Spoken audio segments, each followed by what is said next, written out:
నమస్తే అండి, నేను కృష్ణకిరీటి డిస్ట్రిక్ట్ వైస్ ప్రెసిడెంట్ని, స్టేట్ వైస్ ప్రెసిడెంట్ని.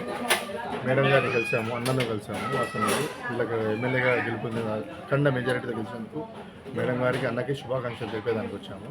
వీళ్ళ సపోర్టు మాకు కావాలి, మా సపోర్టు కూడా వాళ్ళకి ఇస్తాము. ప్రజలకు ఎంత వరకు చేస్తే కూడా ప్రజల కోసం పోరాడడానికి మేము వీళ్ళ కలిసికట్టుగా అందరము ప్రయత్నిస్తాము. నమస్తే. పేరు Thanjavur Krishnakireeti, state BC state vice president. అందరికీ నమస్కారము. నా పేరు ఎస్ఎండి యూసుఫ్, బీసీ సంక్షేమ సంఘం నగర అధ్యక్షుడిని.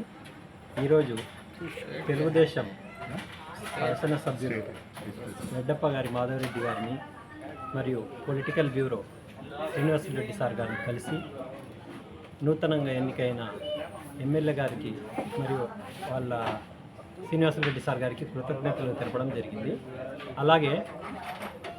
అలాగే కడపలో జరుగుతున్న అన్యాయాల గురించి మరియు అక్రమాల గురించి, అక్రమంగా నిర్మించిన నిర్మాణాల గురించి, నీటి పన్ను గురించి, ఇంటి పన్ను గురించి, కరెంటు బిల్లు గురించి, ప్రతి సమస్య గురించి మీరు తగు చర్య తీసుకోవాలని చెప్పేసి విన్నవించుకోవడం జరిగింది. మరియు ఈ గత ప్రభుత్వంలో బడుగు బలహీన వర్గాలకు కానీ ఇలా మాలాంటి బీసీ సంఘాలకు కానీ ఎలాంటి లాభం చేకూరలేదు. కనీసం ఇప్పుడు మీ ప్రభుత్వంలో అయినా మమ్మల్ని గుర్తించి మాకు తగు న్యాయం చేయాలని చెప్పేసి మేడం గారిని మరియు సార్ గారిని కోరడం జరిగింది. వాళ్ళు కూడా సానుకూలంగా స్పందించారు. కాబట్టి అందరికీ ధన్యవాదాలు.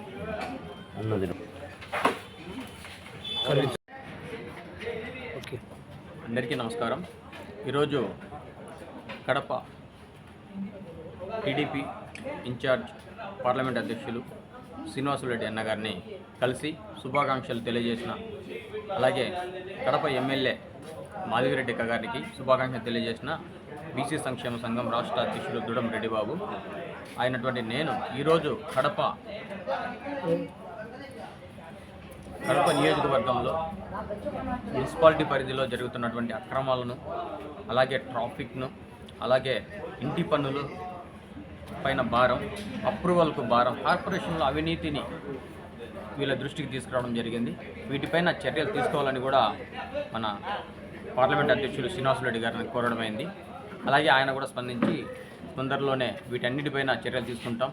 ప్రతి ప్రజలపైన భారం పడకుండా మేము తీసుకుంటే ఈ టీడీపీ ప్రజల కోసం పనిచేస్తుంది, బీసీల కోసం పనిచేస్తుంది, ప్రతి బడుగు బలహీన వర్గాల కోసం పనిచేస్తుందని మాటివ్వడం జరిగింది.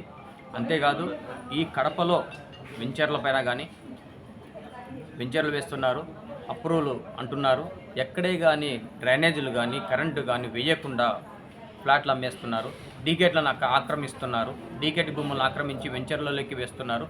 అలాంటప్పుడు సిటీ ప్లానింగ్ అధికారులు ఏం చేస్తున్నారు? మీరు ఆ సర్వే నెంబర్లో ఎంత భూమి ఉండేది తెలీదా? డీకేట్లు అని తెలీదా? చుక్కల భూములు అని తెలీదా? మరి ఎలా అప్రూవల్ ఇస్తున్నారు? వీటన్నిటిపైన చర్యలు తీసుకోవాల్సిందిగా మన టీడీపీ కడప ఇన్ఛార్జ్ శ్రీనివాసరెడ్డి అన్న గారిని కోరడం జరిగింది. దీనిపైన స్పందిస్తామని కూడా వాళ్ళు తెలియజేశారు. కాబట్టి ప్రతి ఒక్క సమస్య పైన కూడా బీసీలు పోరాడతారు. రాష్ట్ర అధ్యక్షునిగా ప్రతి ఒక్క సమస్యను అధికారుల దృష్టికి తీసుకొస్తాం, అలాగే ఎమ్మెల్యే గారి దృష్టికి తీసుకొచ్చి వీటిపైన గతంలో జరిగినటువంటి 5 సంవత్సరాల అవినీతిని ఈసారి ఈ 5 ఏళ్లలో రూపుమాపి ప్రజలపైన భారం పడకుండా చూసే బాధ్యత నాది అని మాట ఇవ్వడం జరిగింది. అంతేకాదు ముఖ్యంగా ప్రజల్లో ఇంటి ట్యాక్స్ కడుతున్నారు, వాటిపైన చర్యలు తీసుకోవాలి. 6% నుంచి 18% పెంచారు. అలాగే రిజిస్ట్రేషన్ ఫీజులు పెంచారు, నిత్యావసర ధరలు పెంచారు. ప్రతి ఒక్క దాంట్లో కూడా అవినీతి పాల్పడ్డటువంటి ఈ 5 ఏళ్ల పాలన వీటికి స్వస్తి చెప్పి ప్రజలకు మంచి జరగాలనే ఉద్దేశంతో టీడీపీ కలవడం జరిగింది. వీళ్ళు సాధారణంగా స్వాగతిస్తామని చెప్పారు. అలాగే వీటిపైన చర్యలు కూడా తీసుకుంటామన్నారు. ముఖ్యంగా ఫ్లాట్లపైన, వెంచర్లపైన చర్యలు తీసుకోవాల్సిందిగా వీళ్ళని కోరడం జరిగింది. Thank you so much. వీళ్ళని కోరడం జరిగింది. నా పేరు దుడం రెడ్డిబాబు, ఆంధ్రప్రదేశ్ బీసీ సంక్షేమ సంఘం రాష్ట్ర అధ్యక్షుడు. ఓకే. ఈరోజు బీసీ సంక్షేమ సంఘం నుంచి కడప జిల్లా అధ్యక్షులు, అలాగే రాష్ట్ర ఉపాధ్యక్షులు, స్టూడెంట్స్ యూనియన్, అలాగే ఉద్యోగస్తుల సంఘాలు ప్రతి ఒక్కరు బీసీ సంఘం నుంచి వచ్చి మన టీడీపీ అధ్యక్షులు, జిల్లా అధ్యక్షులు అయినటువంటి వాసు గారిని, శ్రీనివాసరెడ్డి అన్న గారిని కలవడం జరిగింది. దీంట్లో మణికుమారు, కృష్ణగిరెడ్డి, ఎస్ఎండి యూసుఫ్ బాషా, బాలాజీ కలవడం జరిగింది. ఈ బీసీ సంక్షేమ సంఘం నుంచి వాళ్ళకి ధన్యవాదాలు తెలియజేస్తున్నాను. Thank you so much. Kadapa నగరంలో, కడప నియోజకవర్గంలో 30 సంవత్సరాలుగా ఒక మహిళ ఎన్నిక అవ్వడం అనేది చాలా గొప్ప విషయం. కడప చరిత్రను తిరగరాసినటువంటి ఎమ్మెల్యే మాధవిరెడ్డి అక్క గారికి, అలాగే శ్రీనివాసరెడ్డి అన్న గారికి ప్రత్యేక ధన్యవాదాలు, కృతజ్ఞతలు, శుభాకాంక్షలు కూడా తెలియజేస్తున్నాం. ఎందుకంటే 30 సంవత్సరాల రాజకీయ జీవితాన్ని తిరగరాసినటువంటి మన ఝాన్సీ రాణి లాంటి ఈమె మన ప్రభుత్వంలో, టీడీపీ ప్రభుత్వంలో కడప నగరంలో, కడప నగర ప్రజలకు మంచి చేయాలని, అక్రమాలను అరికట్టాలని, కబ్జాలను అరికట్టాలని, వీటన్నిటిని బయటికి తీసి ప్రజల వైపు నిలబడతారని వీళ్ళను ఆశిస్తూ ఇలా శుభాకాంక్షలు తెలియజేయడానికి వచ్చాం. బీసీ సంక్షేమ సంఘం రాష్ట్ర అధ్యక్షులు దుడం రెడ్డిబాబు. Thank you.